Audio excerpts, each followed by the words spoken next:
Hi, and welcome to Into the New. I'm Nicholas. I'm Karin. And I am Jessica. In this clip, we will introduce and talk to you about the alchemical stage.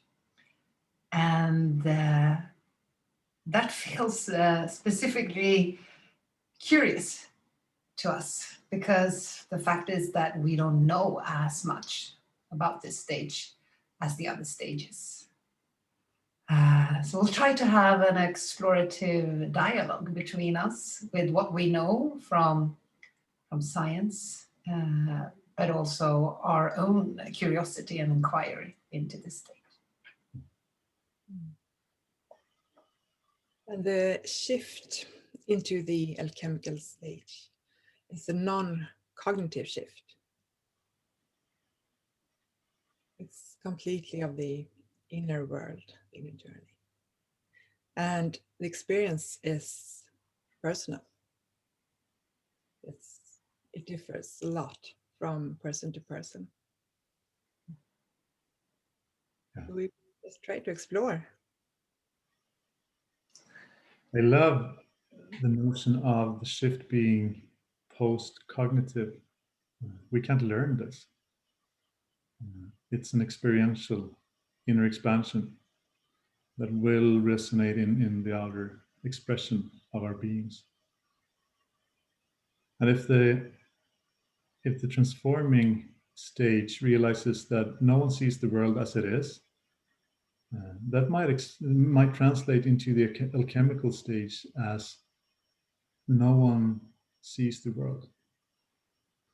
What we experience is reflections of reality that we interpret. Yeah. So this stage is a lot about unifying paradox, really being able to be present, have strong presence and belief in that all is and all is not. Everyone sees the world and no one sees the world. And both of these perspectives are true. And you feel at ease with that knowledge because it's the presence and how you see the world here. You are consciously present and can hold so much that you are able to sort of unify things that were paradoxes before. And maybe that's where truth is found even. Yeah. Energy in motion. Kind of everything is in constant flux. And the only way to navigate that is through a really present-centered awareness, where the next moment is born in the present, on and on and on. And I love the way that MIT, Otto Scharmer and Theory U states it. Acting from what wants to emerge. So really reversing, we are going to do this, into let's listen, sense into what wants to be born, and act from that. In deep knowing of how everything and everyone is connected energetically. And by being present and really sensing and knowing, we will have all the information and bring that together, unify to the future that wants to emerge. Yeah, and that requires an allowing state that we allow everything to be what it is, not wanting to change it, not sort of being steered by predestined agendas or old truths or new truths, because maybe your new truth isn't truth either. So a bigger allowance and listening into, sensing to how can I see more of the whole to get a picture of that. Like how will I then, what is it? I'm listening into what wants to be birth instead of even believing that I know what wants to be birth. Yeah, a driving force, as in the transforming, but even deeper so at the alchemical, is the deep felt sense of personal purpose. Why am I here? And the drive to really walk that path, not towards a goal, just being born of a sensation of being on the path, sensing into the present, shaping the next moment, and navigating through life like that. With an expanding presence. For me, this is so fascinating. The sense of presence, not just being in the moment, consciously aware, mindful, but like an expanded presence, like me or you are encompassing more and more and expanding your presence, your power, your potency, your influence just by being. And Niklas, when you say so driving force of the personal purpose, I think here that personal purpose is also known as the purpose of all, that it's the greater good, it's the greater truth. Yes. And then there can be different things that we personally want to do, but this knowing in that we're all interrelated, interconnected, energetically, that we're all one with the same purpose. Yeah. And maybe we're here to, that's why the purpose of life, to find our purpose and to give it back to others. Yeah, thank you. So important. I love the descriptions of experience of time from an alchemical worldview, where lots and lots of stories tell about experience of time being extremely non-linear, or even not sequential. The experience of being able to affect circumstances and chain of events, both backwards and forwards in time.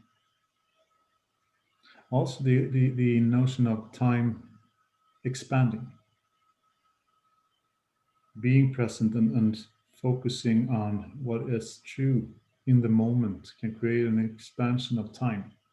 So time is no longer a limiting resource. And that is fascinating, I think. We struggle so much to get time to be enough. Yeah. And here, that is no longer a limiting factor. Mm.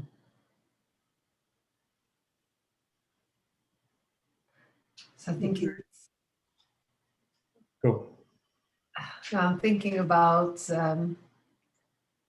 as we has expanded presence, listening in, sensing not only to the known in a way, but also listening to the not known, and trusting that there are things that are not known, that are there, but are not yet revealed to us or not seen to us. So as we move through the stages and integrate the stages, we know that meditative, reflective inner practice is so important to start listening in. But in that, listening in is also listening more outwards in a way, listening to understanding that energy is everywhere. And I can see the world as how I see the world and how I source from it might be the answers I need to, and that I actually can see what is wanting to be communicated to me.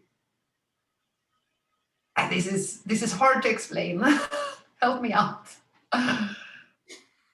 What do we need to say more about this? I think you do a marvelous job of trying to explain the post-cognitive experience. Sensing into the world, communicating with everything, basically, on a non-cognitive plane. Yeah, that should be kind of hard to to wrap in a cognitive presentation, shouldn't it? Yes. Do you have any shadow?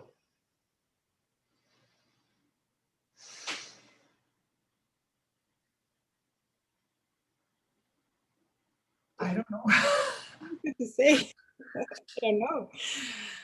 Things you don't see in yourself at Alchemical.